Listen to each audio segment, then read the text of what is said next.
नमस्कार मित्रांनो, पाऊस सुरू आहे आणि गरमागरम चहा. आजचा विषय सुद्धा गरम आहे. आज आपण अशा एका विषयावर बोलणार आहोत ज्याचं नाव घरातल्या मोठ्या समोर काढलं की ते कपाळावर हात मारून घेतात. अरे बाबा, त्या नादाला लागू नको, तो जुगार आहे. तिथं लोकांची घरं बर्बाद होतात. हो, बरोबर वाटलं. आपण बोलतोय शेअर बाजार, यानी स्टॉक मार्केटवर. काही लोकांना वाटतं शेअर बाजार म्हणजे मटका. सकाळी 9 वाजता पैसे लावले की 3:15 वाजेपर्यंत पैसे डबल. अरे हो, हा शेअर बाजार आहे. हेराफेरी मधला बाबूराव गणपतराव आपटेचा बंगला नाही. 21 दिन में पैसा डबल. तर पहिला प्रश्न, शेअर बाजार खरोखरच धोकादायक आहे का? उत्तर होय. जर तुम्ही अंधाधुंद पैसे लावले तर तो जुगारच आहे. पण तुम्ही अभ्यास करून गुंतवणूक केली तर तो जगातला सर्वात मोठा आणि फायदेशीर व्यवसाय आहे. एक छोटस उदाहरण बघूया. गाडी चालवणं धोकादायक आहे. तुम्ही म्हणाल हो, पण कधी? जर तुम्ही गाडी शिकल्याशिवाय डोळे बंद करून 150च्या स्पीडनं गाडी चालवली तर अपघात नक्कीच होणार. पण जर तुम्ही ड्रायव्हिंग शिकलात, सीट बेल्ट लावलात, तर तो प्रवास सुखाचा होतो. शेअर बाजाराचे तसंच आहे. इथे लोक अपघात करून घेतात कारण ते न शिकता थेट स्पीड वाढवायचा प्रयत्न करतात. चला तुम्हाला एक जादू दाखवतो. आपण सेन्सेक्स बद्दल ऐकतो. हा आपल्या शेअर बाजाराचा थर्मामीटर आहे. 1979 मध्ये हा सेन्सेक्स फक्त 100 अंकावर होता. 2000 मध्ये तो साधारण 5000च्या आसपास पोहोचला आणि आज 2026 मध्ये कुठे आहे बघा. सेन्सेक्सनं किती झेप घेतली बघा. ज्यांनी 1979 मध्ये चांगल्या कंपनीमध्ये फक्त 10,000 रुपये जर लावले असते, आज त्यांच्या पिढ्या कोट्याधीश होऊन आरामात फिरत राहिल्या असत्या. हा इतिहास सांगतो की भारताची अर्थव्यवस्था जशी वाढली तसा शेअर बाजार सुद्धा वाढला. मग आपल्या देशाच्या प्रगतीमध्ये आपण मागे का राहायचं? आता दुसऱ्या मोठ्या भीतीकडे वळूया. अनेक जण म्हणतात, अरे दादा, माझं तर कॉमर्स नव्हतं, मला मॅथ्सची भीती वाटते, मग मला शेअर बाजार कसा समजणार? काही लोकांना वाटतं की शेअर बाजार तरी तुम्हाला खूप तज्ञ असावं लागतं किंवा सीए किंवा फायनान्स तज्ञ असावं लागतं. पण मी सांगतो, हे साफ खोटं आहे. शेअर बाजारात यशस्वी होण्यासाठी तुम्हाला रॉकेट सायन्सची गरज नाही. तुम्हाला गरज आहे फक्त आणि फक्त कॉमन सेन्सची. साधं ज्ञान पुरेसं आहे. एक साधं उदाहरण पाहू. उन्हाळा लागला की बाजारात कशाची मागणी वाढते? कूलर, एअर कंडिशनर, आईस्क्रीम, हो की नाही? पावसाळा आला की छत्र्या, रेनकोट बनवणाऱ्या कंपन्या चालणार. हा झाला कॉमन सेन्स. हिवाळ्यामध्ये स्वेटर, जॅकेट्स, हो की नाही? ज्या कंपनीचे उत्पादनं आपण रोज वापरतो, कंपन्या जर चांगल्या चालत असतील तर त्यांचे शेअर्सही वाढणार ना. यासाठी कोणत्या मोठ्या डिग्रीची गरज आहे का? आता आपण जेव्हा पैसे कमवतो तेव्हा कमांडर इन चीफ येतो, म्हणजेच आपले सरकार. सरकार म्हणतं, भाऊ, नफा कमावला ना, मग आमचा वाटा कुठे आहे? शेअर बाजारात टॅक्सचा एक नियम आहे ज्याला म्हणतात LTCG, long term capital gain. घाबरू नका. सोप्या भाषेत तुम्हाला सांगतो, जर तुम्ही एखादा शेअर आज खरेदी केला, प्रेमळपणे थोडा कमी टॅक्स घेता. सध्याच्या नियमानुसार पहिल्या 1 लाख रुपयांच्या नफ्यावर सूट असतं आणि वर्षा नफ्यावर सपाट टॅक्स लागतो.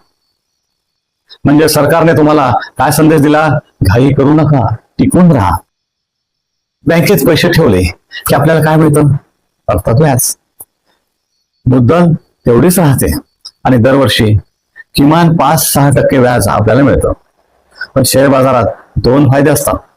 एक तर शेअरची किंमत वाढते आणि दुसरं म्हणजे कंपनी आपल्याला डिव्हिडंड लाभांश देते. हे म्हणजे अगदी आंब्याचं झाड लावण्यासारखं आहे.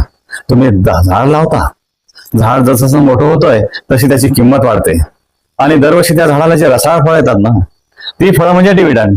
म्हणजे कंपनीला जो नफा होतो त्या नफ्यातला एक छोटा हिस्सा कंपनी थेट तुमच्या बँक खात्यात जमा करते.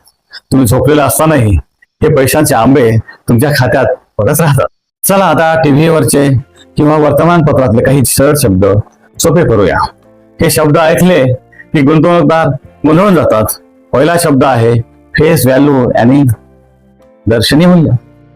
फेस व्हॅल्यू म्हणजे दुसरं काही नसून जन्म प्रमाणपत्र. जेव्हा एखादी कंपनी पहिल्यांदा सुरू होते तेव्हा ती बाजारात स्वतःचे शेअर्स आणते, तेव्हा या शेअरची मूळ किंमत उदाहरणार्थ 1 रुपया, 2 रुपये किंवा 10 रुपये अशी ठरवली जाते.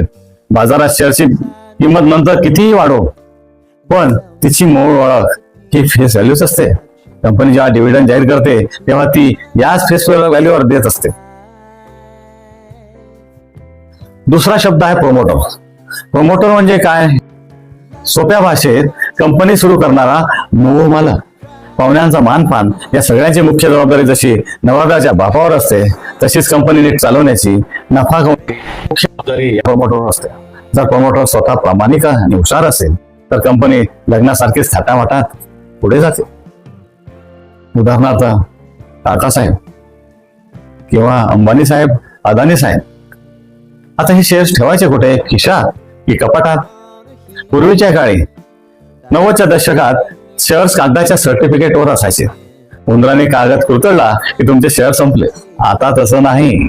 आता आपल्याकडे आले आहे डीमॅट अकाउंट. जसे आपण आपले पैसे बँकेत डिजिटल स्वरूपात ठेवतो, तसेच आपले शेअर सोन्यासारखे सुरक्षित डिजिटल स्वरूपात डीमॅट अकाउंट मध्ये असतात. मोबाईलवर एक क्लिक केलं की शेअर्स खरेदी आणि दुसरं क्लिक केलं की विक्री. एकदम सोपं.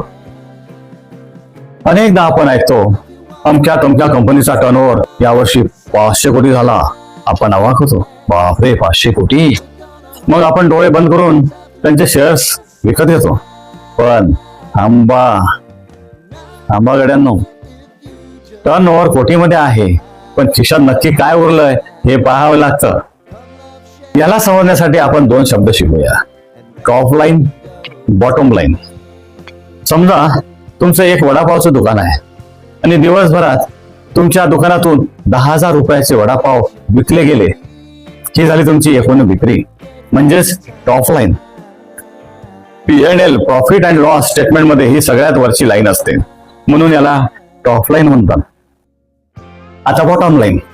आता या 10,000 रुपयामधून बटाटे, तेल, गॅसचा खर्च, कामगाराचा पगार, दुकानाचं भाडं, सरकारचा टॅक्स हे सगळं वजा केलं. शेवटी रात्री घरी जाताना तुमच्या खिशात फक्त 2,000 रुपये उरले. हा झाला तुमचा निव्वळ नफा, म्हणजे बॉटम लाईन. एखाद्या कंपनीची टॉप लाईन खूप मोठी असू शकते, पण तर तिचे खर्चही मोठे असतात. तर बॉटम लाईन 0 किंवा मायनस सुद्धा असू शकते. म्हणून गुंतवणूक करताना फक्त वरची लाईन बघून चालणार नाही. खालची लाईन आणि खिशात काय उरलं हे नक्की बघा. शेअर विभाजन. अजून एक हा मजेशीर प्रकार घडतो ज्याला म्हणतात स्टॉक स्प्लिट. समजा एक शेअर खूप महाग झालाय, जसे की 10,000 रुपयाला एक शेअर. आता आपण सामान्य माणूस तो खरेदी करू शकत नाही. मग कंपनी काय करते? त्या एका शेअरचे 2 किंवा 10 तुकडे करते. हे म्हणजे एका मोठ्या पिझ्झा सारखं आहे. जर तुमच्याकडे अख्खा मोठा पिझ्झा असेल आणि तो खाणं अवघड जात असेल तर तुम्ही त्याचे छोटे छोटे स्लाइस करतात. पिझ्झा तेवढाच राहतो, त्याचं वजन बदलत नाही, फक्त त्याचे तुकडे वाढतात आणि किंमत कमी होते, जेणेकरून प्रत्येक जण एक स्लाइस विकत घेऊन खाऊ शकेल. यालाच म्हणतात स्टॉक स्प्लिट. छोटे गुंतवणूकदार आणि मोठे स्वप्न. आता येऊया शेवटच्या आणि सर्वात मोठ्या गैरसमजाकडे. शेअर बाजार फक्त करोडपती लोकांसाठी किंवा श्रीमंतांसाठीच आहे, आमच्यासारख्या सामान्यांसाठी तिथे काय काम, असे अनेक जण बोलताना आपण पाहतो. पण मित्रांनो, हा विचार पूर्णपणे चुकीचा आहे. आजच्या डिजिटल युगात तुम्ही अगदी 500 रुपयापासून शेअर बाजारात किंवा म्युच्युअल फंडात गुंतवणूक करू शकता. आपल्याकडे जुनी म्हण आहे ना, थेंबे थेंबे तळ साचे. दरमहा 500 रुपयाची केलेली शिस्तबद्ध गुंतवणूक पुढील 15-20 वर्षात काय जादू आणू शकते हे चक्रवाढ व्याजाच्या ताकदीमुळे तुम्हाला समजू शकते. त्यामुळे मोठी रक्कम असण्याची वाट पाहू नका. आजच सुरुवात करा, पुढे तुम्हाला पश्चाताप झाल्याशिवाय राहणार नाही. काही लोक म्हणतात, अरे टाटा, रिलायन्स, इन्फोसिस या कंपन्या आधीच खूप मोठ्या झाल्या आहेत, आता काय वाढणार?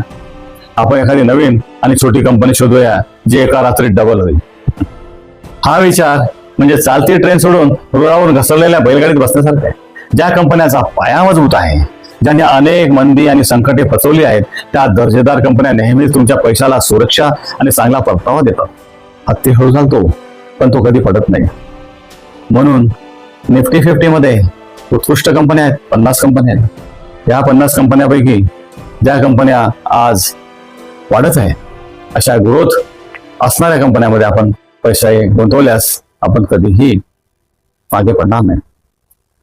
सेन्सेक्स मध्ये सुद्धा टॉपच्या 30 कंपन्या असतात. या 30 कंपन्यामध्ये ज्या कंपन्या आज पुढे जात आहेत, ज्यांच्यामध्ये आपल्याला ग्रोथ दिसत आहे, फंडामेंटली स्ट्रॉंग आहेत, ज्या नफ्यात आहेत, त्यांचा योग्य अभ्यास करून जर आपण पैसे गुंतवले तर निश्चितच आपणास फायदा होऊ शकतो.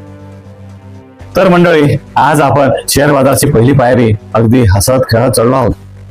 आता टीव्हीवरच्या किंवा टेलिग्रामवरच्या फालतू टिप्स मागणं बंद करा आणि स्वतः अभ्यास करायला सुरुवात करा. लक्षात ठेवा, ज्ञान असेल तरच धन येईल. जर बिना अभ्यासाचे पैसे लावले तर कपाटात फक्त सर्टिफिकेटचे छापील कागद धूळ खात पडून राहतील आणि तुम्ही मार्केटनं लुटलं. तुम्हाला आजची माहिती कशी वाटली? टॉप लाईन समजली की बॉटम लाईन समजली? कमेंट करून नक्की सांगा. व्हिडिओ आवडला असेल तर नक्की लाईक करा, मित्रांसोबत आणि नातेवाईकांसोबत शेअर करा. भेटूया पुढच्या भागात. तोपर्यंत शिकत राहा, कमवत राहा. धन्यवाद.